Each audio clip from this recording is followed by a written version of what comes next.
Hello everyone, welcome back to the channel. Welcome to another part of a video regarding admission in Presidency University. আজকের এই ভিডিওটা আমরা বাংলায় করব। এই ভিডিওটা তিনটে মেন অবজেক্টিভ আছে। প্রথম হচ্ছে ই কাউন্সেলিং কি, সেকেন্ড মেরিট লিস্ট কবে বেরোবে, আর থার্ড অনলাইন রিপোর্টিং কি। তো যারা জানো না তারা জেনে নাও যে আমাদের প্রেসিডেন্সি ইউনিভার্সিটি পাবডেট যে রেজাল্ট সেটা কিন্তু আজকে পাবলিশ হয়ে গেছে। নিজেদের যে আইডি আছে সেটাকে পুট করে তোমাদের জিএমআর র্যাঙ্কটা দেখো যে তোমরা কত স্কোর করেছো। অনেকজন 3-4টে পরীক্ষা দিয়েছে, তো তারা 3-4টে সাবজেক্টের জন্য এলিজিবলও হয়ে গেছো। এরপর সেকেন্ড যে পার্ট সেটা হচ্ছে ই কাউন্সেলিং। এবার তোমাদের জিএমআর র্যাঙ্ক চলে এসছে, তোমরা জানো যে আমার এই র্যাঙ্ক। এরপর তোমাদের পরের স্টেপটা কি, ই কাউন্সেলিং। ই কাউন্সেলিংয়ে তোমাদের সাবজেক্ট প্রেফারেন্স দেওয়া হবে যে তোমার কোন সাবজেক্টটা তুমি প্রথমে নিতে চাও যদি তুমি মেরিট লিস্টে চান্স পাও, সেকেন্ড প্রেফারেন্সটা কি, থার্ড প্রেফারেন্সটা কি।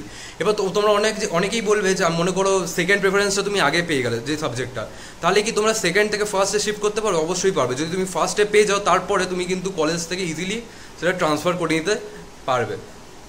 এবার সেকেন্ড যেটা আরেকটা ইম্পর্টেন্ট কথা আছে সেটা হচ্ছে যে একজন কি অন্য কলেজ থেকে আমাদের কলেজে ট্রান্সফার হতে পারবে?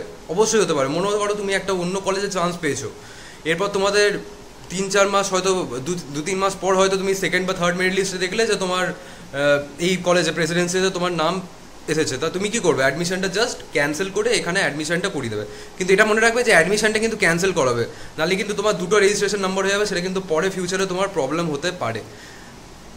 আর ফোর্থ হচ্ছে যারা যারা ভাবছো যে আমার একমাত্র টার্গেট হচ্ছে প্রেসিডেন্সি ইউনিভার্সিটি, খুব ভালো, কিন্তু অল্টারনেটিভ একটা সবসময় মাথায় রেখো, কারণ বলা যায় না পরে কি হতে পারে কি না হতে পারে। কি সবসময় একটা অল্টারনেটিভ হাতে রাখা উচিত। আমিও নিজে যখন অ্যাডমিশন করেছিলাম আমিও প্রথমে 2-3টে কলেজে অ্যাডমিশন নিয়েছিলাম, তারপরে কিন্তু শিফট করে করে আমি প্রেসিডেন্সিতে অ্যাডমিশন নিয়েছি। তো এটা কিন্তু একটা খুব ভালো মানে অপরচুনিটি, আর খুব ভালো একটা মানে খুব ক্রুশিয়াল একটা টাইম, যেটা কিন্তু অনেকজন মিস করে যায় আর পরে ভাবে যে এটা করলে ভালো হতো।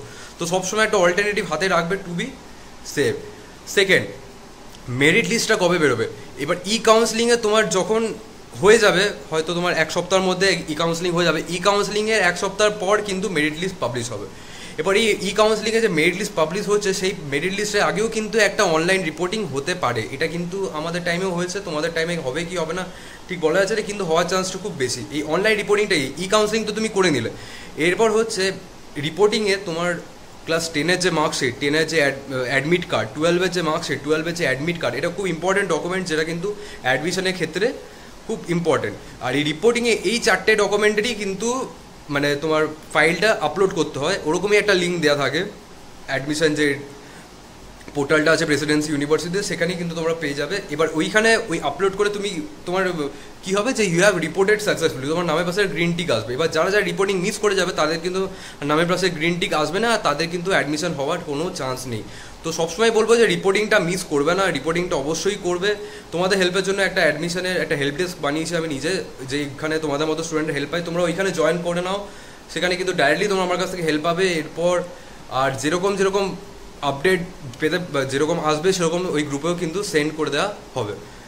ফোর্থ হচ্ছে ফার্স্ট একটাই কি রিপোর্টিং হবে? নো, তোমাদের ফার্স্ট হয়তো একটা অনলাইন রিপোর্টিং হলো ফার্স্ট মেরিট লিস্টের আগে, এরপর সেকেন্ড মেরিট লিস্ট যখন বেরোবে তার আগেও কিন্তু একটা সেকেন্ড অনলাইন রিপোর্টিং হতে পারে, থার্ডের আগেও কিন্তু একটা হতে পারে। এবার হয়তো মনে করো সেকেন্ডে হলো না মেরিট লিস্টে রিপোর্টিং, এবার থার্ড মেরিট লিস্ট পাবলিশ হওয়ার হয়তো তোমার 1 সপ্তাহ আগে দেখলে যে there will be an online reporting for 3 days for the publication of third merit list. এটা মেনলি কী করে, মানে যারা সিনসিয়ার আছে, যারা সবসময় ওয়েবসাইটটা চেক করে, তাদেরকে ডিফারেন্সিয়েট করে না, যারা হয়তো মিস করে গেছে বা ক্যাজুয়াল আছে। তো সবসময় আমি বলবো ওয়েবসাইটটা চেক করতে থাকবে। আমিও নিজের ফুল 100% দিয়ে তোমাদের গ্রুপে যে মেসেজ আছে সেগুলো কিন্তু পাঠাতে থাকি। আর রিপোর্টিংটা খুব ইম্পর্টেন্ট জিনিস।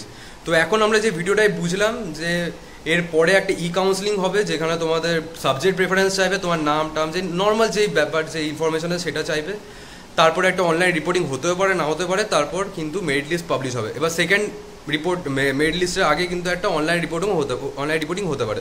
তো এইভাবেই কিন্তু কন্টিনিউ চলতে থাকবে। তো আজকের ভিডিও আমরা এখানেই এন্ড করবো। ভিডিওটা খুব ইম্পর্টেন্ট ছিল, কারণ অনেকজন অনেক কোয়ারি ছিল, তাদের কোয়ারিটা অনেকটাই ক্লিয়ার হয়ে যাবে এই ব্যাপারটাতে। আর সবাই যারা জিজ্ঞেস করছো মেরিট লিস্ট কবে বেরোবে, মেরিট লিস্ট যেহেতু দেখো রেজাল্ট আজকে বেরিয়ে গেছে, তাহলে মানে 2 থেকে 3 উইকের মধ্যেই কিন্তু রেজাল্ট মানে মেরিট লিস্ট পাবলিশ হবেই, ঠিক আছে। এরপর তোমাদের যদি কোনো প্রবলেম থাকে তুমি সেটা এই কমেন্টেও জানাতে পারো, তোমার নিজেদের জিএমআর র্যাঙ্কটাও কিন্তু কমেন্ট সেকশনে জানিও, আর সেখানে কিন্তু আমি সবাইকেই রিপ্লাই দেবো। All the best to everyone.